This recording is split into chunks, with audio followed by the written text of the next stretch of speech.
is everyone today? I hope that you're good. I hope that you're good. I am a bit tired, but I have just enough energy to be able to, well, do what I need to do, which is the stream, and then I go sleep, and then we do the collab. Because there's a collab. But it is happening on Twitch. For me. At least for me. For me, it's happening on Twitch. For him channel, it's going to happen elsewhere. Hello! Burn us yet to the ground. Yes! Yes, very much. I want to burn us yet to the ground. I mean, that's what we do in Ace Combats. Absolutely. Absolutely. How are you today, Sagittarius? How are you? Because, okay, so I wanted to do the funny and use Neon Genesis Evangelion music, Neon Genesis Evangelion's music for, as an intro. Except that I don't think that it will exactly be possible. I don't think it will be possible, you know? Oh well. Oh well. Not too much of a problem. How are you today, Sagittarius? Because I want to know before classes starts. So by the way.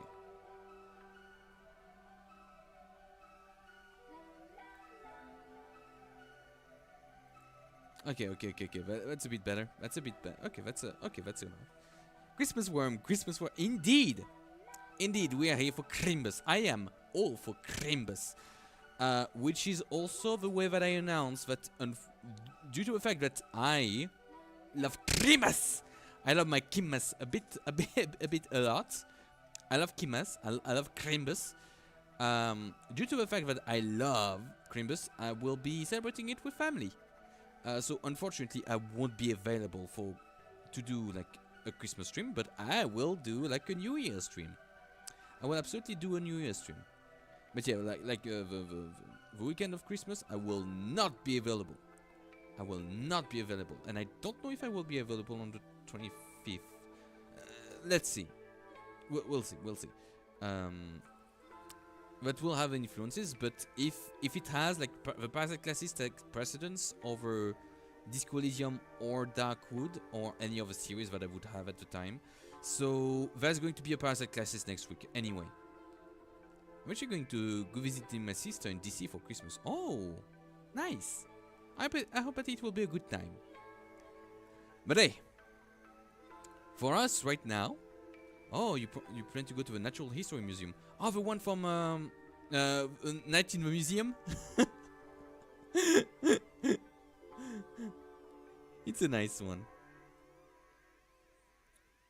I mean, when you realize that most of your expositions are like fake, you know, there's nothing of value that is truly exposed, and it destroyed a lot of my enthusiasm, unfortunately, because I like touching the true things. No, the Smithsonian one. Oh, let me see. What does it correspond to? What does it correspond to? Like the Smithsonian Museum, Smithsonian Institution. Let me see. Oh, elephant. Noise. I mean, isn't there a T-Rex skeleton though? Isn't there a T-Rex skeleton? At least dinosaurs? Because I would have. I mean, you do see like a whole brachiosaur. You see some. I don't think I've ever been to the one in New York. I've been there. Okay, I don't want to sound conceited, but I think that I prefer art museum rather than natural museum, because as a biologist and as someone who grew up in a farm, like there's nothing exotic about it, and since you know most of the stuff are kind of fake and you can't exactly interact with it a lot, I prefer to have the connection and the mystique of antique civilizations. We have this dino exhibit called Deep Time. Oh, interesting. Very interesting. I mean, also because I was a big dino kid at the time, and unfortunately they didn't have like the depth of information that I used to have when I delved into my books. So unfortunately, I was a very easily disappointed kid. I had way too much hype. I've learned to temperate my hype way longer, way before I was into video games. It's when I was into dinosaurs and animals and museums. But I need to go back to the Louvre one of these days. I need to go back to the Louvre because I've been to like for me, like my favorite part of the Louvre was absolutely the Egyptian exhibit, and you see all the artifacts and all that. It's incredible, and also like 19th century art that is exposed there. Mwah. Don't go there for Mona Lisa. It's not worth your time. It's literally what you see on the internet is better resolution. Like, unless you really want to take this picture with the Mona Lisa. Oh yeah, last night I actually caught the new Paradox Raikou in Paradox Hente. Oh, yeah, it's true that there was like there was an update. There was the new DLC for Scarlet and there was Indigo, right? Paradox Raikou. Let me see what it looks like. Oh, Paradox Raikou is basically like long-necked Raikou. And then there's like Paradox Suicune, which is... Oh no, Cobaltium. Ah, it's Cobaltium, which is from the future. And you have Entei, which is a Triceratops, or Triceratops adjacent. And so Paradox Suicune, what does it look like? Indigo Disc for last week. Oh, a Dromaeosaur. Interesting. A Dromaeosaur. Why not? Why the heck not? After all, after the fact that they completely massacred my boy with the preceding generations prehistoric Pokemon, I think that having like a full-on Dromaeosaur is nice. Like, and it has feathers too, which is I can appreciate the feathers. I can appreciate the feathers a lot. But yeah, Entei has quills. I mean, what you could approximate to be quills. I don't see Dromaeosaurs. No, I don't see like I don't see things such as Brachioodon, like you know, how is it called? Like long-necked dinosaurs. I don't see them having feathers. But since the legendary beasts are technically dogs and they need to have fur. Paradox Raikou in Raging Bolt. It's a Brontosaurus, a thunder lizard. I mean, yeah. Raging Bolts. It's just long neck.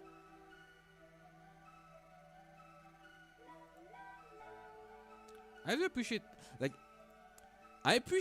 the one that came from the past a lot more than the one from the future. For me, like, the one from the future, I don't like the design. Like, I just don't like the design. And in my Swirex, since Walking Wake is like Tyrannosaurid, Dromaeosaur Suicune. Yeah. Yeah, I saw that. I saw it. Okay, it's very interesting. It's pretty interesting. But hey, let's talk about prehistoric animals. I mean, from our reality. And for that, we are going to see the end of fish in Neon Genesis Parasite classes. It is Neon Genesis Parasite classes, the end of fish. Meanwhile, my Raging Bolt is Bronto Raikou and Gouging Fire. Paradox Hente is Starako Hente. Oh, interesting. Pretty interesting. mean, I guess it was a reference. I don't know. Like I don't look my longhorns. I don't know them a lot. Like I'm much more like a fan of dromaeosaurs. And I was much more of a fan of the dromaeosaurs, and I was much more. I mean, I was a dinosaur kid, but I was just a dinosaur kid. It ended there. Inspired eccentric guardian is great. Oh, I see. I see. But yeah, let me begin my stick, and maybe I don't want to be muted, so unfortunately we're going to stay with. We could go with something else. I could go with something else. Like I could go for something else.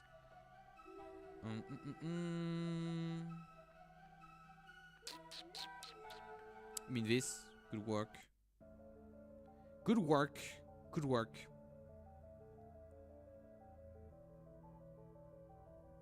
Dinosaurs are just as valid as tyrannosaurs. I don't have a preference technically. Like when I was a kid, I had a big preference for dromaeosaurs because of the intelligence thing.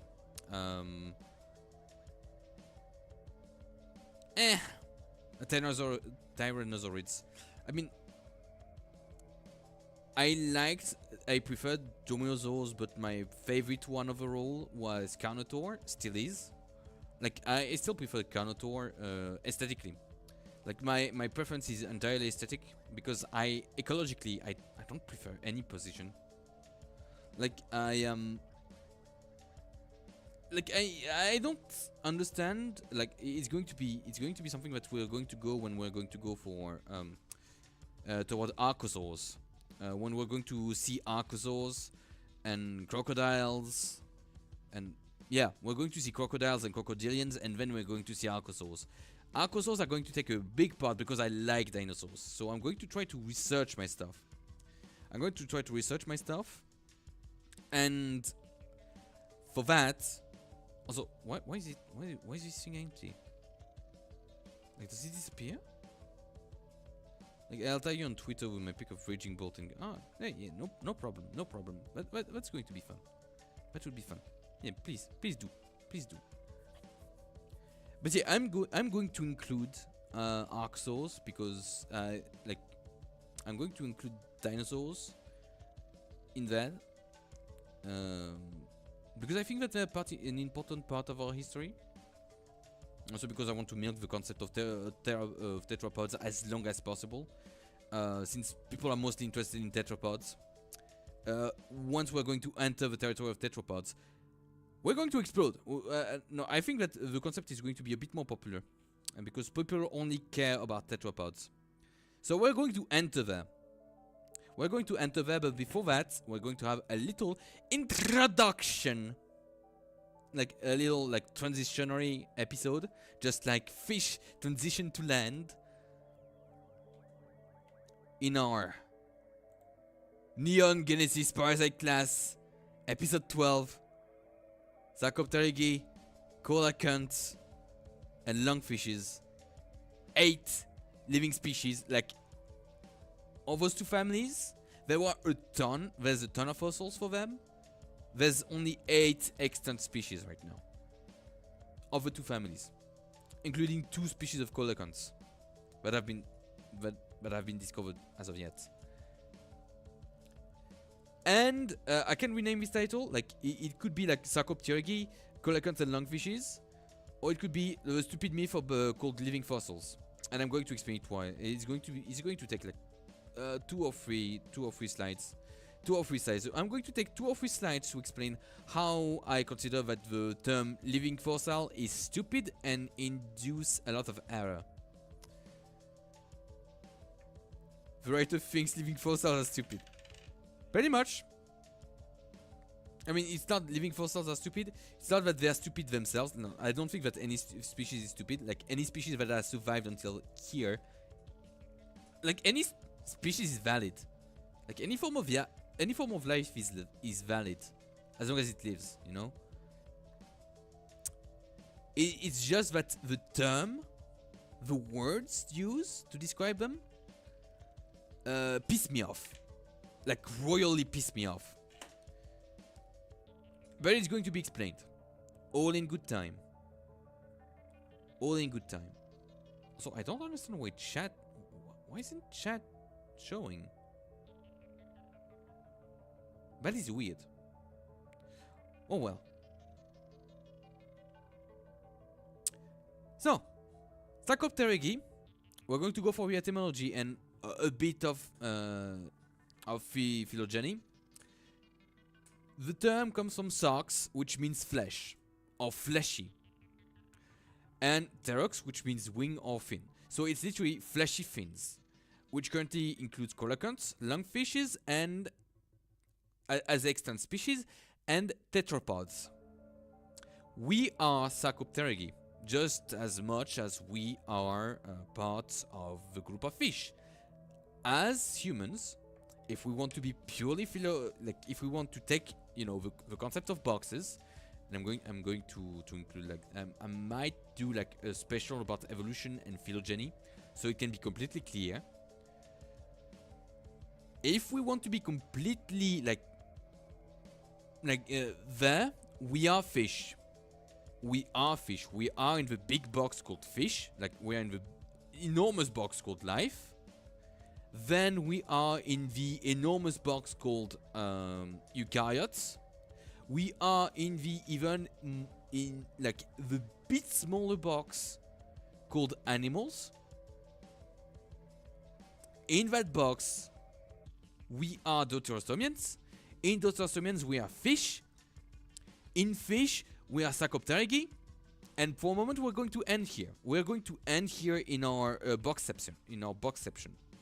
In Sarcopterygii, we have coelacanths, we have lungfishes, and we have tetrapods as extant species. I'm not exactly going to talk about... we're going to talk about one... we're going to talk about one extinct species today. I don't do extinct species usually. I will do them for the coming to land, because I'm not going to describe all the coelacanths that have existed. It would take way too much time, and I'm going to show you why. But for the coming on land, there are a few species that I consider to be key species when it comes to adaptations, to showing adaptations, to land, to the challenges of land, and those could be interesting. Those could be interesting to show. But as far as extant species goes, we have those 8 species, and we have tetrapods. So Sarcopterygii is mostly entirely made out of the tetrapods, because there's thousands of species against the 8 that I'm going to describe today. And we're going to begin with coelacanths. And yes, I'm today I will include some articles, because actual good research went there in preparation. Coelacanths is a very peculiar fish, because it was very common long ago. Oh shoot! What is happening here? What's the deal here? I don't understand the deal here. Like, how come that the... Okay. So the format is different. The format is different for some reason. The format is different here. Why not? Why the heck not? But yeah, it was pretty common long ago. Now they are super rare. They are super rare. Like, we have fossil records indicate origins that are about like 400 million years ago. Like, they derived themselves from the common ancestors of all Sarcopterygii. The nearest fossil affected by what we can find was affected by the PK extinction event, which is, you know, the one that killed the dinosaurs, that killed off the dinosaurs about 65 million years ago. So we haven't found any fossils after that. So for the longest time, when it comes to coelacanths, because coelacanths, we find them everywhere. Like, fossils of coelacanths everywhere there was an ocean. During those 2 dates, we find fossils of them. We find fossils of them. It was pretty cool, you know? And afterward, they stopped, and the most simple explanation was, well, they went extinct. There's no more coelacanths. They are completely extinct. There's no more family. There's no more animal of the order of the coelacanthiforms. So we cannot did this assumption until 1938. And in 1938, it became one of the biggest sensations of the century, because in the coast of Indonesia, someone actually caught a coelacanth.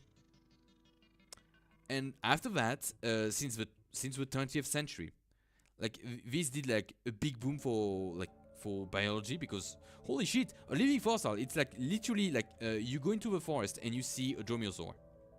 It's the same thing. It's like you go into like I don't know, like you go into the Amazon and you discover a dinosaur, like an actual dinosaur, not a bird, but for example a theropod. You discover a theropod species, and you're like, well, shiver me timbers. We did not know a lot. But yeah, since 1938, there's been like, for the 2 regions that we can still find coelacanths in, there's been less than 300 catches and around 150 additional sightings as of 2013, which is the date of the articles from which I get this number. So it's fairly elusive. It's fairly elusive, and the natives are not really interested in using coelacanths. And that will be explained why afterwards. The only 2 species that we have now are the African coelacanths, that is Latimeria columnae, and the Indonesian coelacanths, that is Latimeria menadoescens. We have found the first one that has been found was menadoensis. They're rare but not extinct. There's a difference. But they're so rare, and they are like they are in danger of extinction. Like their populations are very small. Like we estimate that their population are pretty small. There's like a few thousand of them, and that's about it. Like of these 2 species, that's about it. Like the coelacanths are very much not lacking the Anthropocene, or maybe it has nothing to do with us, and they were already on the decline. Like I didn't find any paper about why the coelacanths are the way they are. But since we don't have a lot of sightings of them, I think that they were on the decline from before. This is my assumption. This is an assumption. For me. An assumption.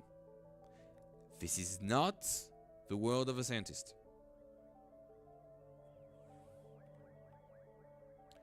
And we're going to ask, well, what does a coelacanth do, you know?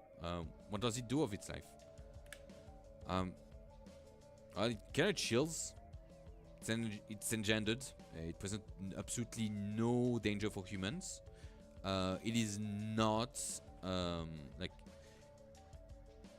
it does not intrude into the activities of humans.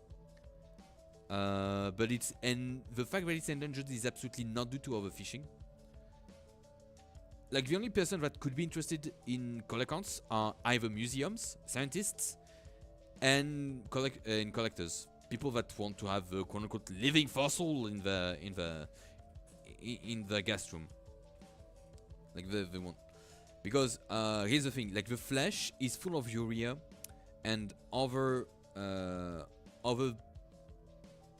very noxious chemicals that it produces and accumulates. Plus the fact that it's pretty slimy, like the scales are completely covered with slime, and the flesh too. So we think that it's an anti-predator mechanism. And it works on people too. Like the locals avoid fishing coelacanths. Whenever possible, they avoid fishing it because it's disgusting. It can make someone sick. Like it can induce like the taste of coelacanths apparently can induce a gag reflex, and well, it would make you sick. Like the chemicals inside of the meat would make you disgusting. Would make you like absolutely disgusted, and that's about it. Like people are not interested in coelacanths in their daily activities. It is like the scales are not used in any jewelry, no other bones. and I'm going to explain why. Yeah, it's just chilling in the ocean, and oh yeah, it's carnivorous too. Like it's a predator.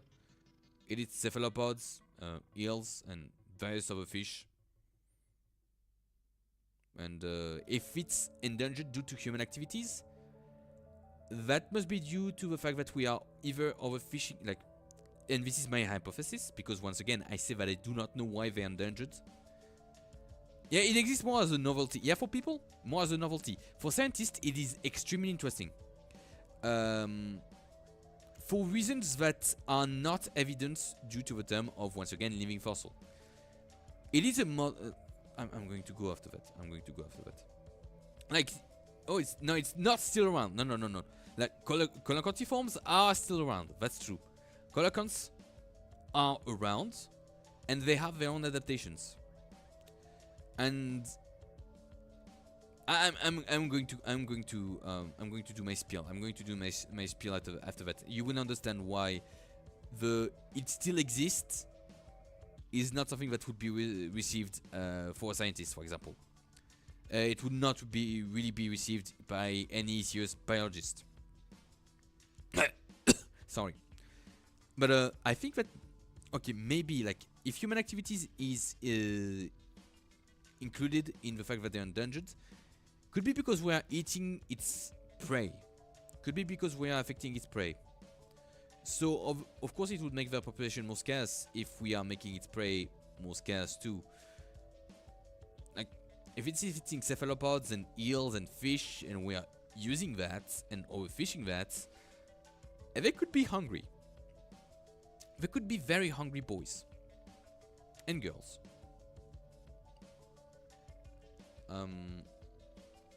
But once again, I do not know. I do not know if we attribute a certain human like an anthropological effect in their decline. And now we're going to talk about the anatomy of the coelacanth.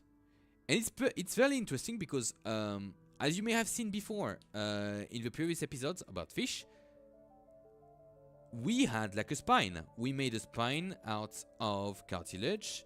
We made a spine out of bones. Coelacanths still has an notochord, which is a character that has been like selected out, that has disappeared in other groups that it's included in, and now it reappeared. And you need to understand why it is big, because it includes the fact that 1, the spine disappears, and 2, the notochord is conserved. Those are 2 new characters compared to fish, compared to the Actinoperigi.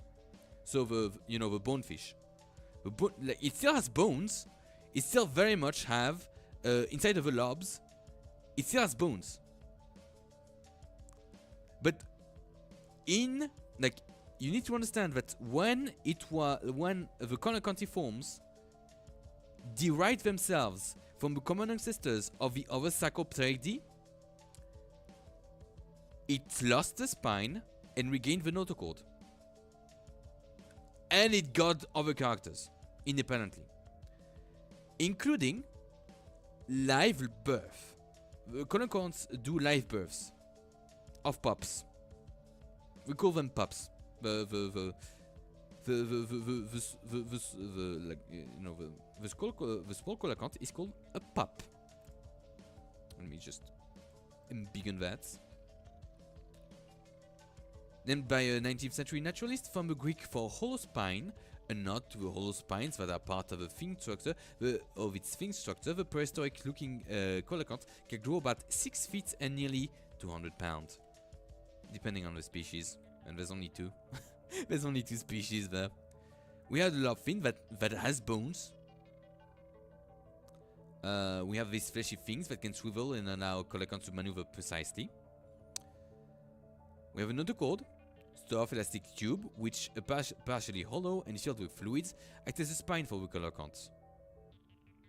So rather than protecting, how to say, not the spine, how is it called? Like the spine marrow? The central nervous system. Let's just call it the central nervous system. Let's just call it the central nervous system. Rather than encasing the central nervous system with a spine, now we have another cord.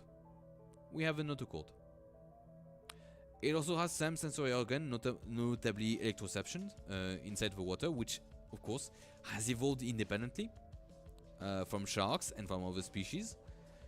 And it's able to locate prey inside of the dark depth that it comes from. Something else that is interesting, Coelacanth is basically has shown. Okay, so there was 2 bones before. When it comes to cranium.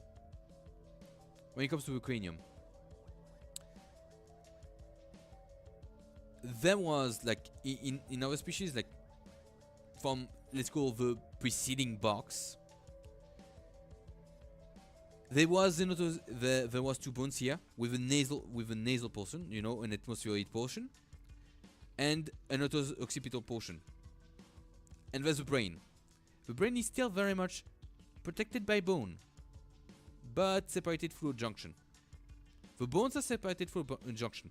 And in other Sarcopteridae, those 2 bones are linked. They're fused to make a protective head case. I mean, also in other species too. In some other species, the head case is very much protected. It has a nasal capsule, like all the vertebrates have, how to call that? Nostrils. All the vertebrates have nostrils. It is a very conserved trait because being able to smell things is good. Doesn't mean that you breathe through that, but being able to smell things is good. It has, of course, it has gills, and that's about it. Also, yeah, something that is very important to understand. While it has lost its spine and the vertebrae, I mean, it doesn't develop them anymore, and it has another cord, like a hagfish, the Coelacanth is still a vertebrate. It is still inside the box that is called vertebrate. It is still not part of the hagfish. Like, it presents adaptation that are unique to vertebrates that have come through this part, and the fact that it lost the spine is a character that is added, not subtracted.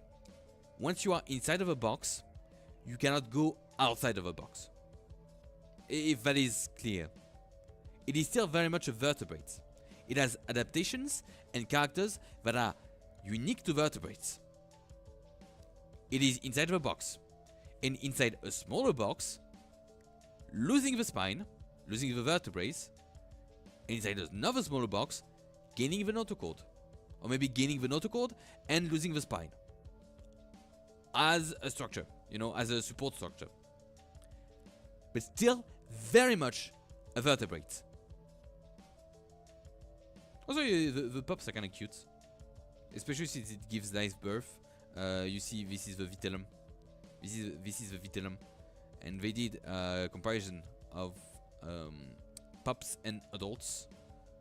Comparison of pups and adults whenever they could. And this is just born when it does the development thing. And I think that now is a good moment to show my autism.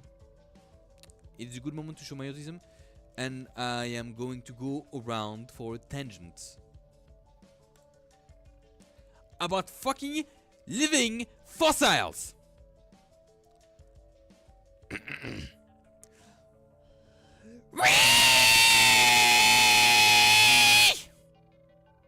Important. That was very important. Because a fossil is a fucking rock. It's an imprint of a living being on a rock. Sometimes it has some organic molecules that are still there, but most of the stuff is replaced by minerals. It's a rock. A rock is not a fucking living being. Being less pedantic and autistic. The term was coined to species that are cosmetically resembling a species from another time that is long past.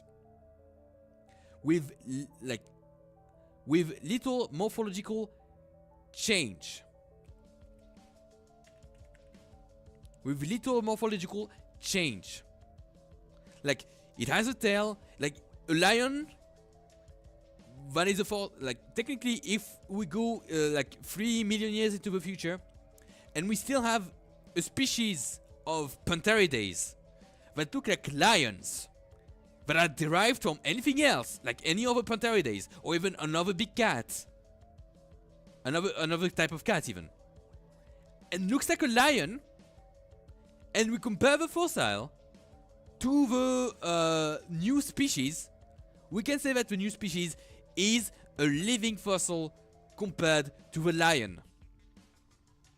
That can include plants and animals, but I've never seen the term used for bacteria and viruses. Which is fucking ironic! Let me tell you why! Let me tell you why! Exactly! Me, the fucking biologist, think that is ironic! And it's a fucking deadly irony! You know what we have in Siberia? In Siberia we have a layer of soil that is called the permafrost. Do you know why it's called the permafrost? Perma for eternal, frost for iced, solid. It's ice forever. It's frozen. It's frozen forever. So you find species there that are perfectly conserved, but dead. It could have been a fossil before. Like, I don't know. Mammoth. Other predators. I don't think that Androsarchus has been in what we could consider the permafrost. But those kinds of things. And the biologist's stem was deadly with a big iron on his hip. A big iron on his hip. But you know what we can find? You know what we can find that is still very active in the snow towards things that could be considered fossils? Still active viruses. Because a virus is not alive. As long as you conserve the DNA and the proteins and they are still operational, the virus is still active. So we can have, if we keep a if we don't do the climate change too much and we keep a portion of a permafrost, we take a species. We take a species from there. We keep it frozen for millions of years. We take the viral sample from there that is still perfectly conserved. It would be a living fossil from which no living being on the planet would be immune to. And yet we don't talk about living fossils of viruses or bacteria. I mean, we do have stromatolites when it comes to fossils of bacteria. It's very hard to do fossils of microorganisms. But it's very possible that in the future, due to the fact that the permafrost is thawing, we have epidemias from disease that we've never seen before. I mean, maybe it's disease what we've seen before, but from pathogens that we've never seen before, that we are biologically not geared toward defending against. That pathogen that could still be relatively, it could still know what a mammal is. It could still gear toward a very generalist sense of mammalians. Go towards an ungulate. Mutates inside of an ungulate to be very adapted to go towards an ungulate. Then it migrates, it do a zoonosis to another thing that is near to us, like a pig. And then it does a zoonosis on human. And we're fucked. It's Verona, but on steroid. Because we don't know, we wouldn't know how to do anything else. Like, we wouldn't know how to adapt to that. And it would be far enough into the future. It would be far enough into the future that antibiotics could be very well a solution of the past. Think about it. The millions of people that would die due to a quote-unquote living fossil. Not a plant or an animal that looks funny though. I mean, it would be like, imagine like the mega plague. Imagine like a plague that we've never seen before, like a super coof. Like, maybe like, I don't know. Like, another type of, how is it called again? Smallpox. Another type of smallpox. If smallpox comes again, like smallpox, each time that there was an epidemic of smallpox, you had 30% of people that were infected from smallpox that died. We are living the golden age of antibiotics and antiviral agents because it's mutating way too fast, and people have been way too confident in their use. Meaning that we are using them on animals, and of course, farmers, they don't exactly know what would be efficient. You know? So I can't fault that. But doctors?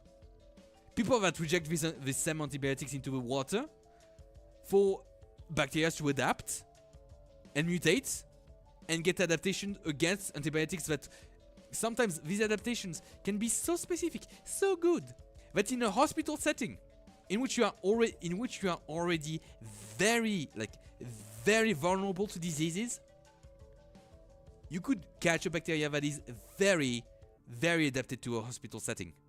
Like, it wouldn't be able to survive anywhere else, but inside of a hospital, you could catch another disease. A disease that could kill you.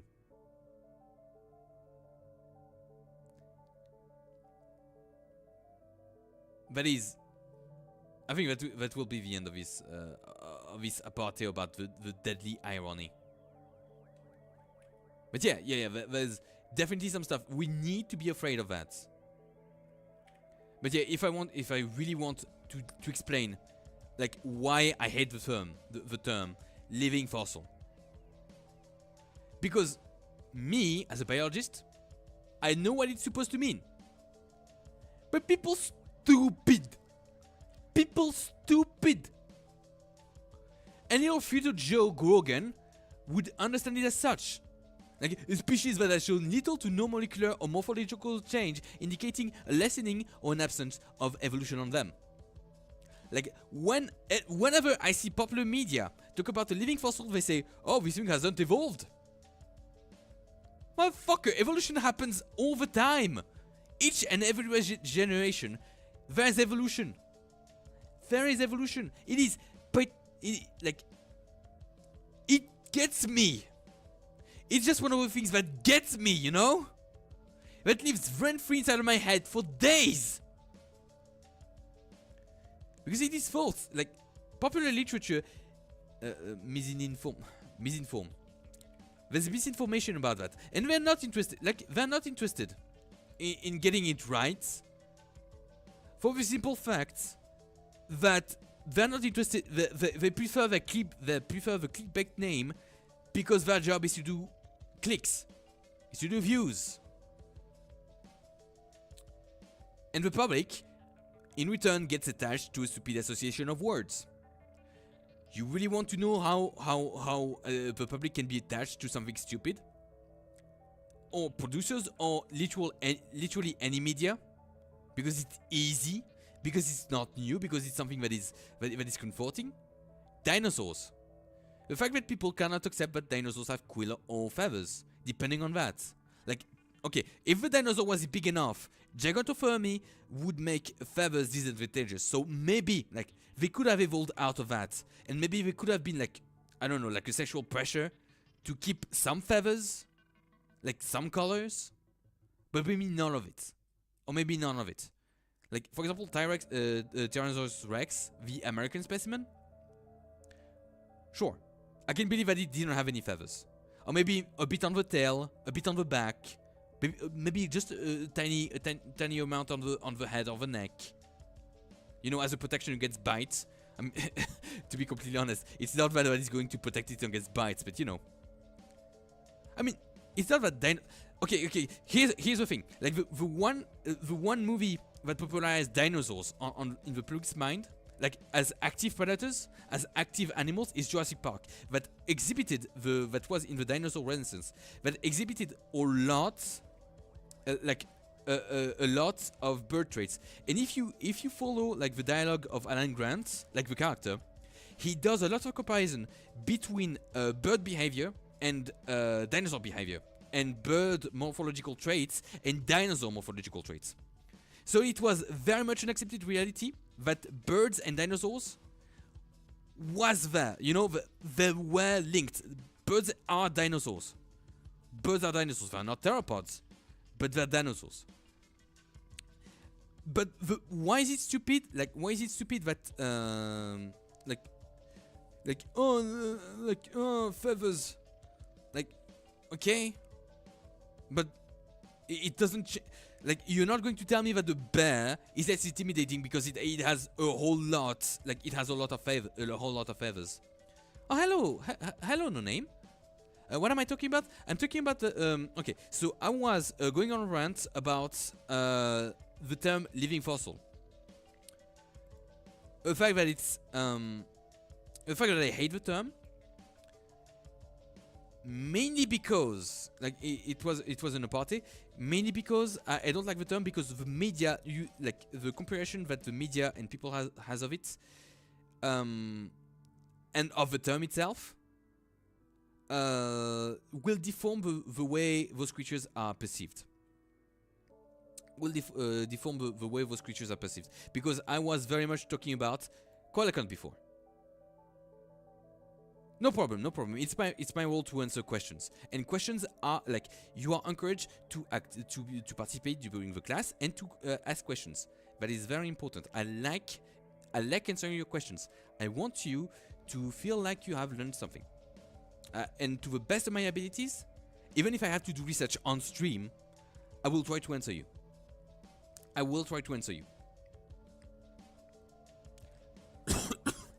Sorry about that. But yeah, if like the junior internet biologist toolkits, like, you know, the one that goes, oh, you know, this animal bodies this animal because it has all these characters and traits. It has all longer. It has this aggressivity. It has longer claws. It has this jaw that can crush bones. You know, this kind of stupid debates. You see this kind of stupid debates and stupid things. You see a lot of people that watch Tier Zoo without understanding that, you know, it's very simplified and gamified. And of course, if you gamify something, you're going to go and try and make tiers that do not exist in nature. And I do not like the fact that Tier Zoo considered cheetah and koala and pandas failures. Because they are not. They are extremely successful. Of course, bad things happen to them. Of course. But to every single animals. And they popularize, for example, the myth that honey badgers don't care. That they can stand up to lions. And there's a ton of things that... like, for example, like a layman does not understand living fossil the same way that someone who is informed would. And this is why I don't like the term itself. Like, we could say that it would be like, how to say, an extant relic. Like an extant relic, because relic implies that it was dead.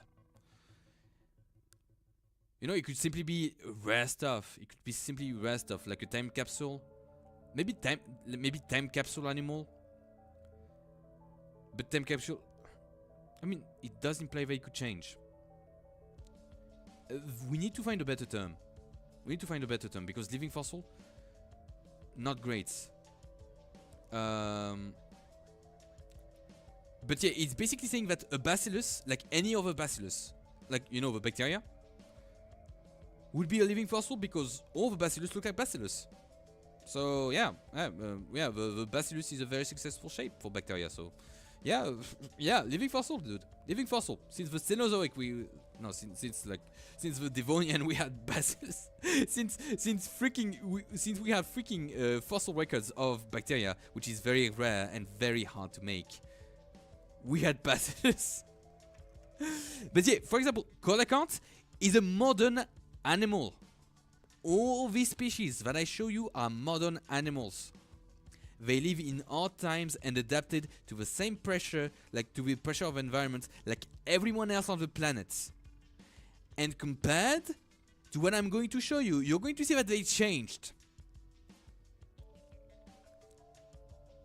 And I think that living fossil, the best way to call them would be, in French, is goulot d'étranglement. You know how a sieve work? No, it's not a sieve. It's how is it? Entonnoir in English. Entonnoir. A funnel species. Funnel species it works because all the fish that I show you are coelacantiforms. The ones that have survived are only from the order Latimeria. It's a funnel species. I think that funnel species is great because all of those are coelacantiform. They all share parity. They all share phylogeny. They are nearer between themselves than they are to, for example, lungfish, which would be like the next nearest cousin. And yet, if you were to zoom into Latimeria, you're going to see two species far apart. The two living existent species that show us that coelacanth is still something that works. And why? So why do Latimerias of the present look like what we could associate as a Latimeria from the past? It's very simple. Stabilizing selection. It is not something that you usually learn when you learn about natural selection. Usually when it's explained, natural selection, when the professor goes to explain natural selection, they explain an exaggeration of a successful trait. And I do that too. But usually there's a lot of things in nature that have stabilizing pressure, which favors intermediate traits. And I'm going to give you an example. Sleigh dogs. Sleigh dogs need to be able to drag a lot of heavy stuff, but they also need to be swift in the snow. To be swift in the snow, you would need longer legs. And to have peak speed, you need to be relatively light, have long legs, and have a musculature that is adapted to that. To drag heavy stuff, you want to be as muscular as possible and have as much of a grip of the ground as possible. That is the pressures. The two separate pressures that you can see them. And let's say that dragging heavy stuff is something that they do in nature, and their life depends on it.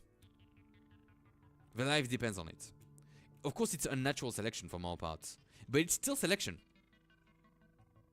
To be able to drag heavy stuff very swiftly, to have a very good top speed, and still be muscular. Well, you're going to have individuals that show a compromise. Between those two pressures, and those are going to be more successful than individuals that are going to exaggerate one trait or another. Be too muscular, you lose speed because you gain weight. Be too light, you lose strength, you lose musculature. That would help you. That would help you drag this heavy object.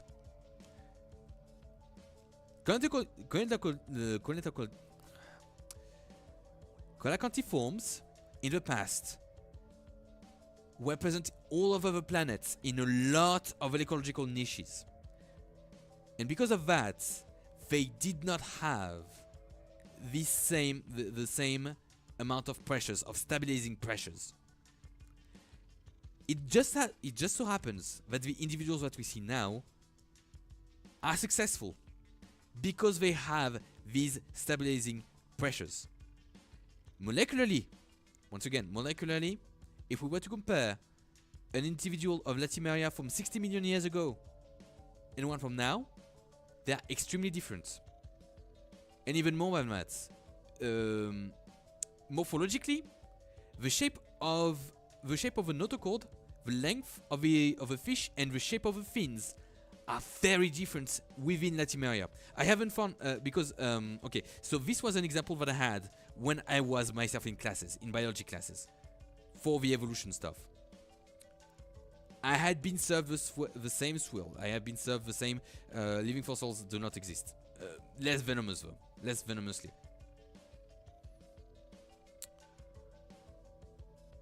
But I haven't been able to find the scheme where you see the Latimeria be having all those different shapes within themselves. Over time even. Evolution happened. Evolution absolutely happened for coelacanths. More than that, natural selection is not here to create the most extreme creature. It does not have a goal except reproduce.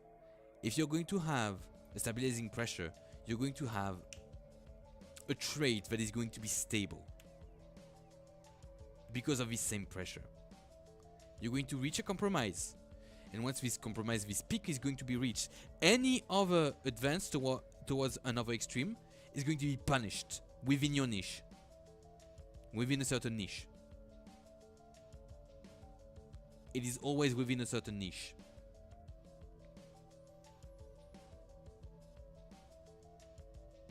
And that's pretty much all I have to say about coelacantiforms. And you know, it's funny, Sagittarius, that you talked about Pokemon, because I'm going to ask, how did they get so popular? How did coelacanths get so popular? Because they're just fish. They're untasty fish. We don't do anything with them. Well, here's the answer. Why are they so integrated within pop culture? And that's the answer. Relicanths. Relicanth is the one thing that really popularized coelacanths to the general public, to our generation. And I thank Relicanth for that. Relicanth is pretty cool. Relicanth is really, really cool. It is a cool boy. I like this Pokemon. And I think that for a moment we are over when it comes to coelacanths. Anyone have a question? Anyone have a question for now? Because afterwards we're going to go on the part about lungfish. We're going to go on the part about lungfish. And it will be like I will be much more happier because coelacanth for me like was the monument. I am the monument to all your sins. We're going to go to lungfish, and lungfish for me is a breath of fresh air. Like, it's a very cool creature. I mean, it's very cool creatures, because we're going to talk about 6 species. But they have about the same adaptations, but did we go to school together? I do not know, Vampinia.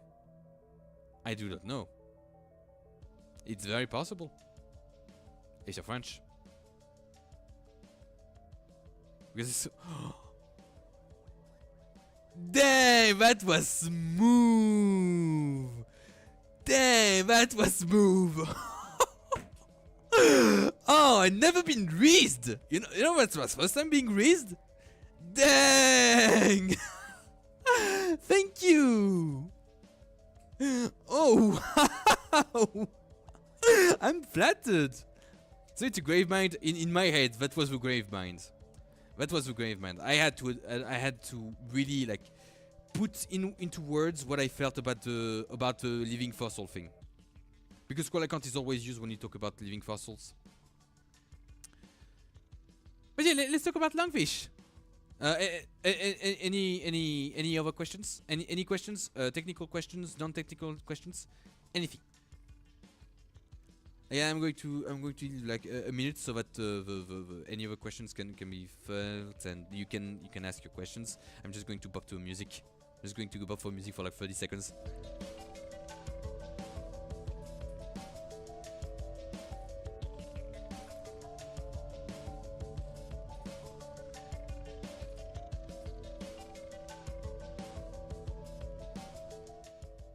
Yeah. I think there's. Lungfish are a breath of fresh air. I see what you did there. Hey, hello, AJ. Hello. You just missed. You just missed the part when I was completely autistic and I screamed. Like I said all those. I even said the re. Like, do you want me to re?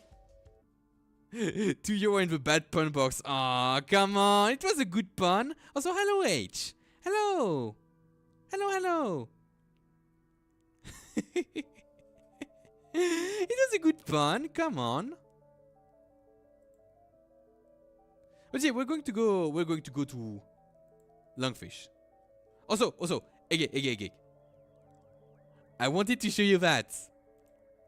We are in Neon Genesis Parasite Classes. Episode 12. The stupid myth called Living Fossil. Or you cannot sprout leg.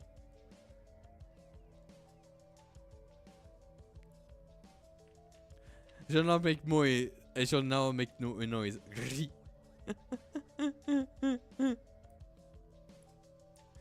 Don't worry. You don't have to rewind. You can watch a VOD.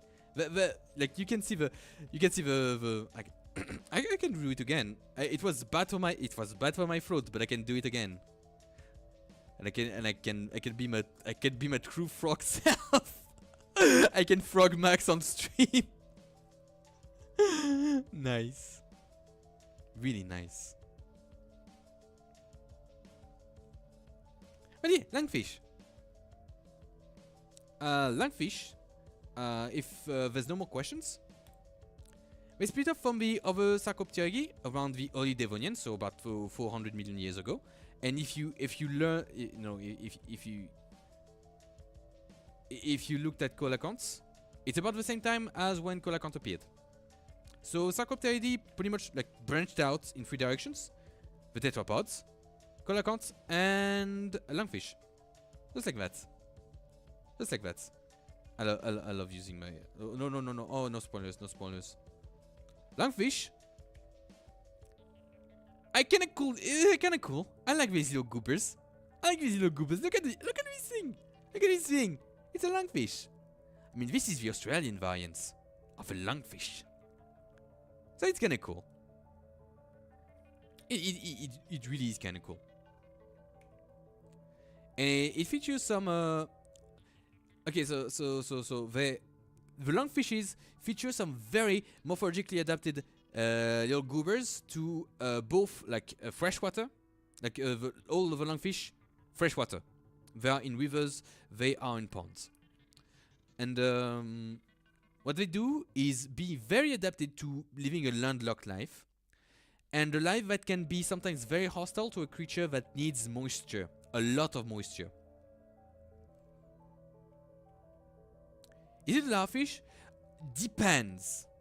Really depends. Like the longest, I think that the biggest one is maybe like 1 meter. I think that the biggest lungfish is. They are relatively small.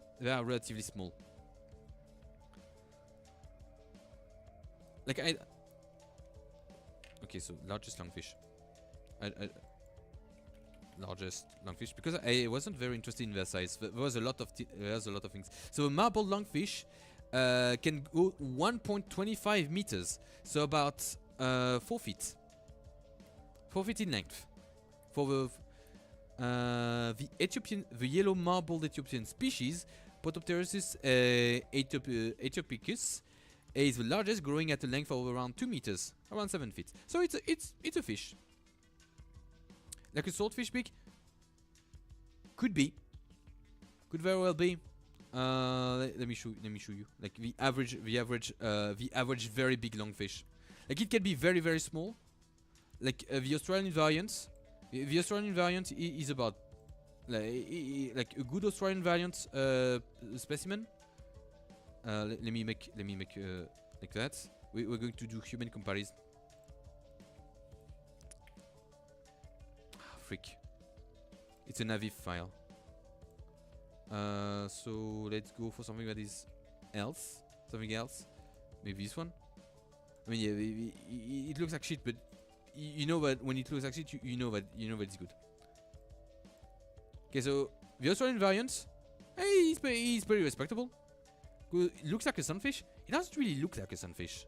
I mean, a sunfish is like a disc. Like sunfish. Yeah, a sunfish looks like a disc. It looks more like snake. Looks more like snake. And yeah, we can go with that. We can go with like the marbled one, the Ethiopian one. It's kind of like that big. So it's respectable sized, not enormous, but respectable sized nonetheless. And there's very small species too. So it can go from very small to about respectable size. But like there's no monsters. There's no monsters there. There's no monsters among the lungfish. They are just cool goobers. But they're also like a group of very extant, very much extant. And when I say extant about an animal, that means that they are still living. Like there's extinct and extant. Like extant because, you know, extant because they extend. They are still here. Extinct is the past term. But yeah, there's 6 known species in around 3 continents that were linked one day. So you know what you have the good stuff. You know what you have the good stuff. And I'm going to present. Also, there's something else here. Yeah, I'm going to present the boys. First, we have the South American variant of the lungfish that lives in South America. Self-explanatory. We have the Australian lungfish that has like these very visible scales. They are very cool. And the rest is located in Africa. The rest is located. The other like 4 species are located in Africa. We have the gilled lungfish. It's the smallest. It's a small little goober. Here you can see a filter. You can see a filter. The marbled lungfish, which is the largest, which is in Middle Africa. The West African lungfish, which is a lungfish. And the spotted lungfish, which is a lungfish but with spots. He's small. He's the smallest little boy. He's the smallest little boy. Look at this small little boy. We love a little small boy. He's a small little goober. Just a little small little goober, you know? A small. Like a gilled lungfish.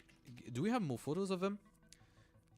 Like yeah. Like they like yeah. Let me show you how small it is. It doesn't do justice. This thing about 2 meters, so about 7 feet, 7 feet long. For you American-minded people, imperial-minded people. You'll gilled American lungfish. Hey, this is the adult size. It is a very small goober. It is a small one. It is a very small one. But it's nice because all of them, pretty much all of them, have this, I would say, quote unquote, the same ecological niche, because they have the same eating adaptation, quote unquote.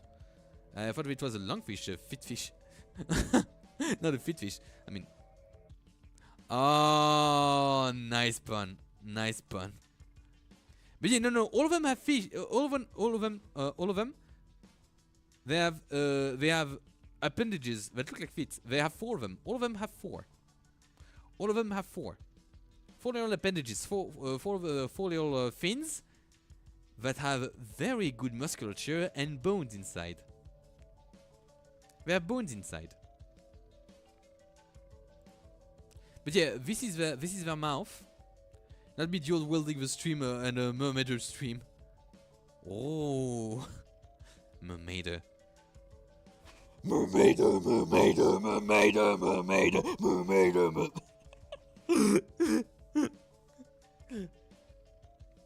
I like mermaider. I like Deathclock. I like Deathclock. I'm sorry, I like Deathclock too much. There's no laws in the ocean. But yeah, what do they eat? Like the dentition is adapted to be omnivores. They have tooth plates, and they have dentary tooth plates, and they have prearticular tooth plates here and here. And it's there. They have teeth. They have teeth. They have teeth that are mostly adapted for durophagia. Durophagia, which means eating very strong targets. When I say strong target, it's with 10 tensile strength. Like you saw crustaceans, amphibians, shells, fish, insects, and plant matter. You know, something that would be very hard to chew. Very hard targets. Funny Greek fish lady. Yeah. I know, like a siren. An actual siren, actually. An actual mermaid. Which is weird for a VTuber. Like for a fish VTuber, when you are a fish VTuber, generally you just have, the ears and a tail. But you still have legs. No, mermaider is a mermaid. And the other thing with lungfish is, shockers, they have lungs. I would have never guessed. But here's the thing. Here's the thing. Most of the gills in lungfish, for 5 of the species, are atrophied. And they're usually still used to release CO2, because CO2 is better dissoluble into water than the oxygen. So they are still inside. The gills are still very much perfused, and they still circulate the blood. But except for the Australian lungfish, all of the lungfish mainly breathe air. And they independently from tetrapods, they have made lungs. But unlike tetrapods, they do not have a trachea, so their lungs are directly connected to the pharynx. Oh no! I know about mermaider. I know about mermaider. Don't worry about that. But yeah, also, since the Australian lungfish is able to breathe through its gills, I mean, like the lungs is still there. The Australian lungfish has only one lung. The other ones have 2 lungs, like us. And it's not like the swimming bladder of a fish that will, like other fish that would be able to breathe air. No, they have actual sacs. They have subdivisions within the lungs, just like us. Multiple sacs that allow a better perfusion because it increases the surface area with the air. So they truly are lungfish. They are fish with lungs. They evolved lungs independently from us, but they have lungs, and they have non-primitive lungs. They have modern lungs. They have, like, it's not like, oh no, it's a better version of lungs. No. They have lungs. They have actual lungs. And there's no presence of a trachea, so the pharynx is connected to the lungs and to the stomach directly. And the fact that they have, they have these little tags, these little squigglies inside, all of them to increase the surface area, is a big adaptation to surviving in an aerial respiration. That makes them mouth breather. So they're kind of cute. They're kind of still cute.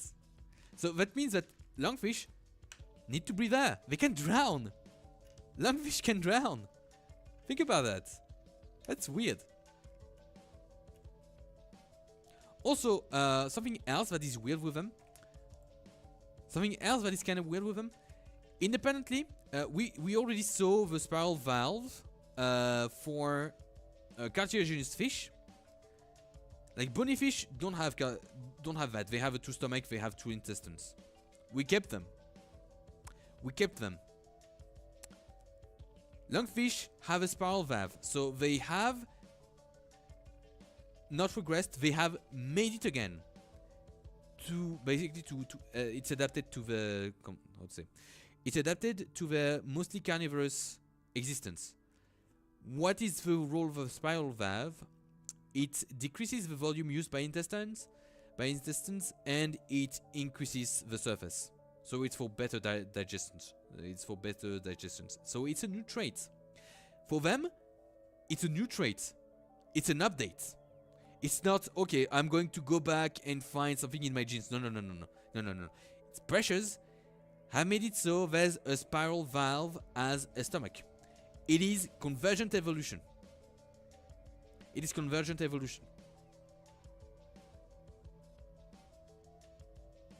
It has independently evolved another spiral valve.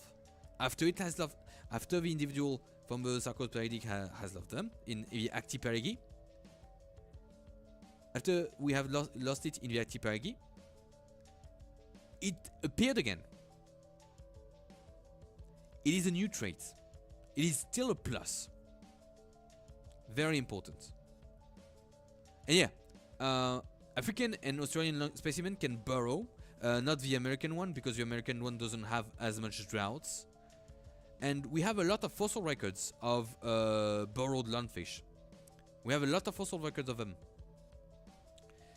And what they do is that they go into the little burrow, they make mucus, and that allows them to stay hydrated. There's still some holes. In order to keep aerial, gas exchange. But the mucus is still very much able to keep them hydrated. To keep the water inside of them. But to do gas exchange, it is still able to do gas exchange. And plus that, since they cannot get out of the hole, they estivate. So it's like hibernation. Like the metabolism goes way slower. But for summer. So it's way too hot, it's way too dry. The ponds are noticeably, like the natural habitat has disappeared. I mean, it's beginning to disappear. They go inside of the mud, they go inside of the earth, and they make their little burrows. And we have a lot of burrows. We have a lot of fossilized burrows. It is very cool to see. So here you have the imprints of a little lungfish that has been fossilized and died inside of its hole. It is kind of cool. Because it digs with its head, and then it comes back around. It comes back up to make sure that the hole is good and prepped, and then it retracts its head again.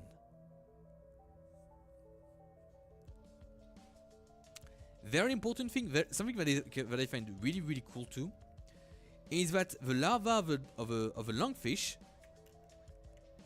looks like a tadpole. It really does look like a tadpole. There is, like, quote unquote, a tadpole phase in the life of a lungfish. This is the American one. This is an African one. I think this is the marbled one. But I'd rather say that tadpoles look like lungfish larvae. Because lungfish larvae use gills for respiration rather than their lungs. The lungs have to develop, and they progressively lose the ability to use their gills in order to respirate. Just like amphibians. But lungfish did it before. Lungfish did it before amphibians appeared. And it's quote unquote like it's independent. It is very much independent. And because of that, thanks to that, we can talk about the nearest cousin of them. The nearest cousin. Like the nearest cousin that is extinct. Is very much extinct. It has disappeared. but it's a small step for fish, a big step for life on land for the terrestrians. Tiktaalik. Some call it like the missing link. Don't call it that. But it is very much one of the nearest cousins of the tetrapods that colonized land and had to do a lot to colonize land more. It's a cousin. It's a cousin to amphibians, to early amphibians. As you can see, there is more and more ossification of the fin. This ossification of the fin comes with a multiplication of the bones, and then to the independence from the fin itself. We already have, since the very beginning, we have distal radials, we have the wrists, we have the ulna, we have the radius, and we have the humerus, that constitute like a kind of they constitute the whole thing. So arms and legs are very extended and stretched out fins with a lot of eldritch bits added on top. We made fins into tentacles using bones. It is weird when you think about it like that. When you think about it, you know, from the beginning, and you know that there was this pressure to be able to go on land with more ease. It is weird to think about the evolution of legs. Like the appearance of legs is very weird to think about, because what you would consider to be the elbow of a fish is now our fingers, very much our fingers. It's just weird.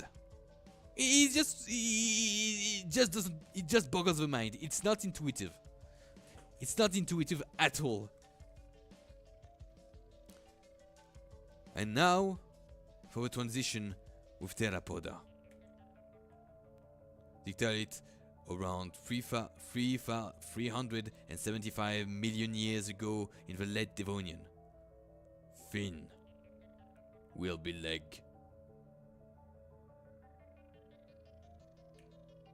And we got the golden ending, the land ending for Tiktaalik and their descendants. Except maybe one or a few.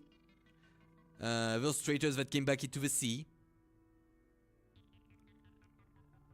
But yeah, that's the end. Do you have any questions? That's the end. That's the landing. That's the landing. Because the next episode is going to be about land. We're going to talk about land creatures. Land creatures. Like dry land is real. Which is a line that has never been said in a movie. But still, dry land is real. Dry land is real. We've reached dry land. We've reached dry land, people.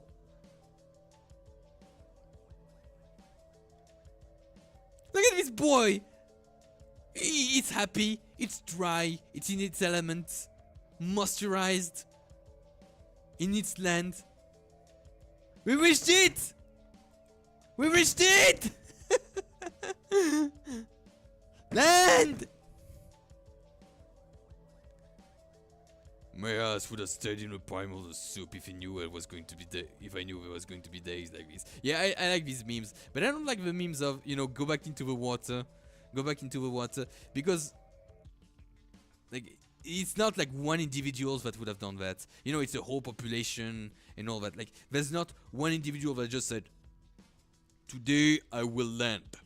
No, it's a population that got more and more coastal. You know, like. It could be like those things could be very well be adaptations to low tide, and then you go more to low tide, and then you explore the land because there's resources there. There's moss, there's some plants, there's some insects. Insects like the arthropods colonized land way long before anything that was there. Way before anything that was there. And it was a population, so it's not like you're going to have a Tiktaalik meme. Like it's not like using a stick on one individual, like here. like here, on one individual, no. Like it's going to go back. It's going to go back. There's food there. There's food there. There's opportunities. Like it's not like us. It's not. It is. It just wants to walk.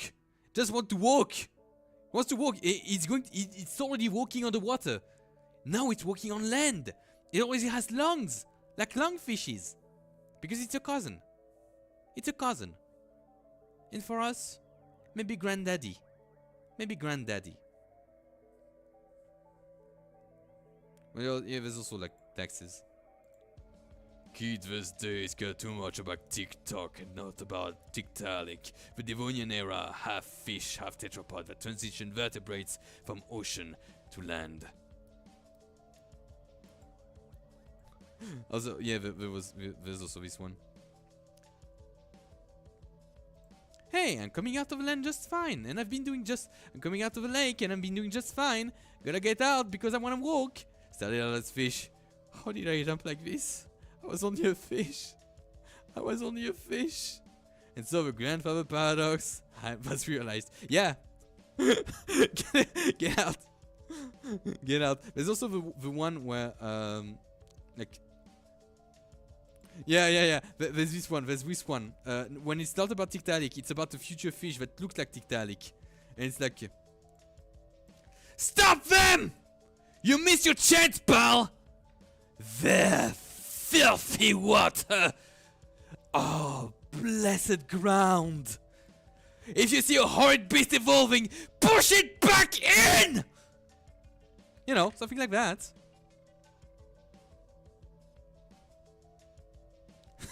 And I think that Jenny did it too. Or maybe it was Eukaryota? I don't remember.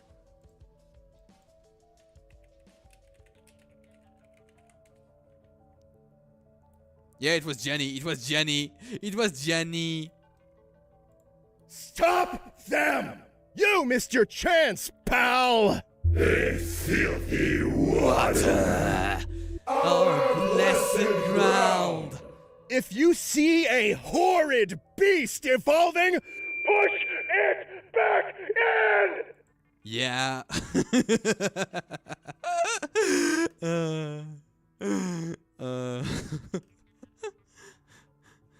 Let's do the evolution. But I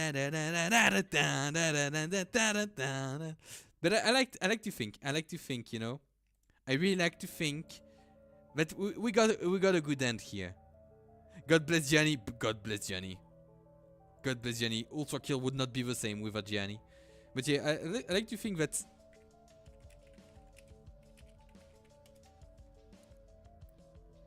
I like to think that here we've reached a good ending. We've reached a very good ending. Look at how happy this boy is. Look at how happy he is. He wants to pay taxes. Like he said, one day I'm going to have a brain and I'm going to pay taxes. I'm going to have imaginary rules. Because I'm going to make rules for myself. Not rules by nature. No, rules for myself.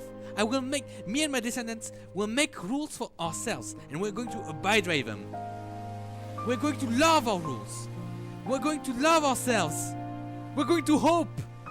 And once I came onto land, and it was a small step for fish, but a big one for life. And maybe one day, another fish, a weird fish, is going to go small step for fish, big step for fish. And we did that on the moon. We need to do that again.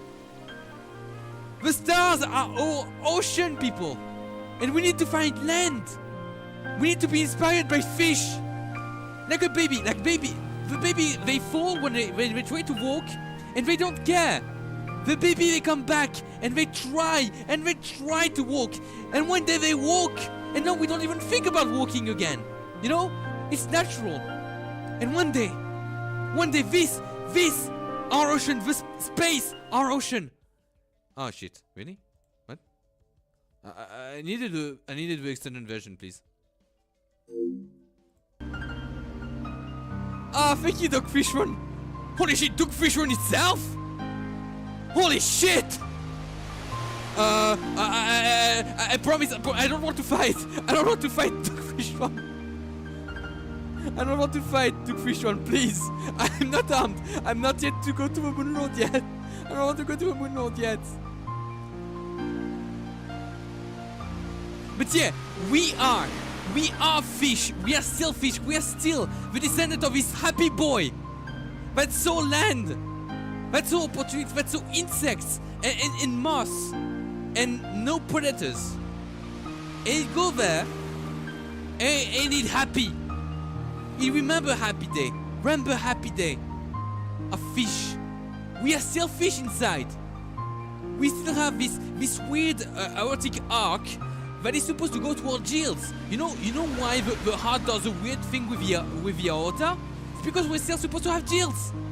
But we don't have anymore. We're still fish inside. We're still fish inside. And because of that, I mean, you humans, because I'm a worm, but I consider myself part of humanity, you know? Space is our ocean. It is our ocean. And yet we need to respect the planets. We need to respect Earth. But since the very beginning, we saw something that there was nothing inside, and we went there. We went there. Niche empty. And now we're going to use fire feet to fly through the ocean of space to weird beaches. Beaches, like you know, like weird shores, weirder shores, very hostile. But lactic-talic,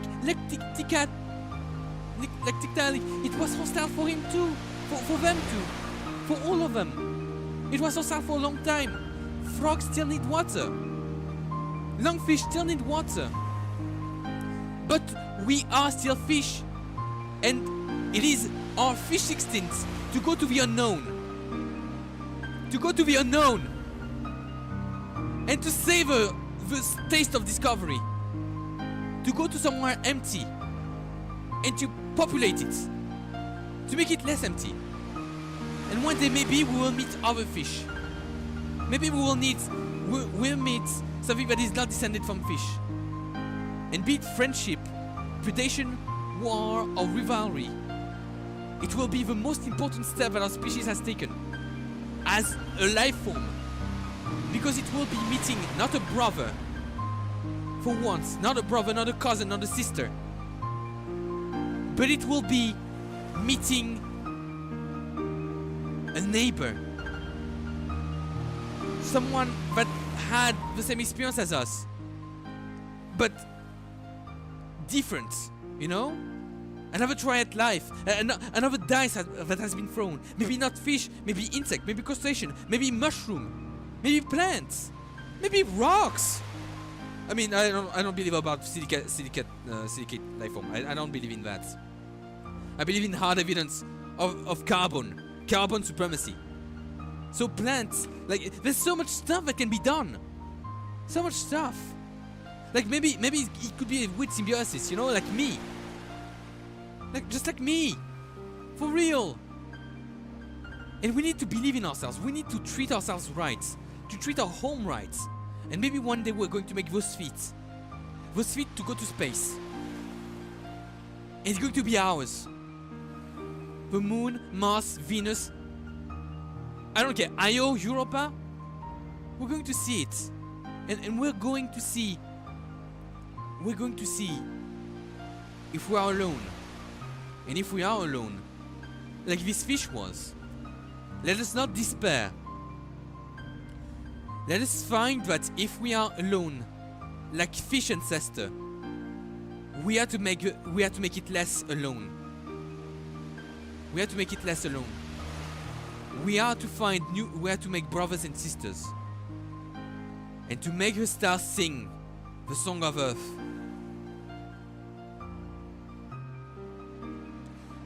Make the stars sing the song of Earth. No matter what happens. No matter what happens. I want you, everyone here, to promise to me that like fish, you will do your best to make feet. No matter the situation. You will go to empty niche and you will make merry. You will make the best of what you have. Please. Please. I believe in you. They don't have to think about anything. But just being a fish and go to shore and live. And I want you to do just that. And try to find as much fulfillment in what you do right now as what fish did when he came to a shore. With his beautiful smile and its wisdom from era of being fish. Next week, we're going to go to Tetrapoda, and we're going to see the wisdom of feet and the conquest of land for the Deuterostomian.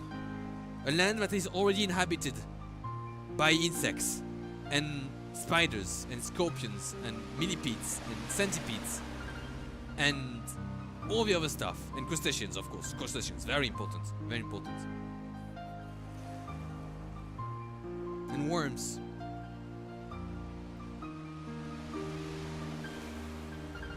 I have a collab in 6 hours. No, 5 hours. Like, for me it will be 10 p.m. 10 p.m. European time. 3:30 Eastern Standard Time. I'll see you there. I'll see you there. I need to unload those emotions. I need to unload those emotions.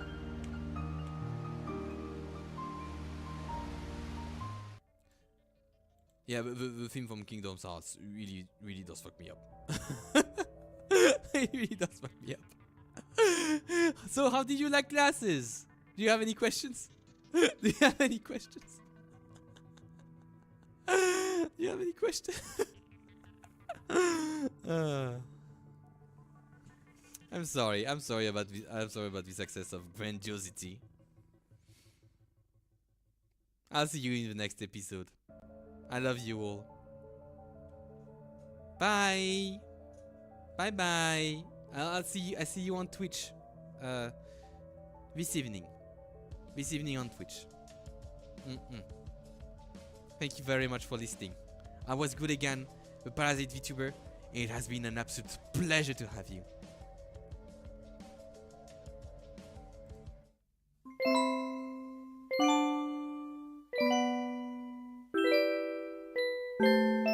Otsuwami. Otsuwami.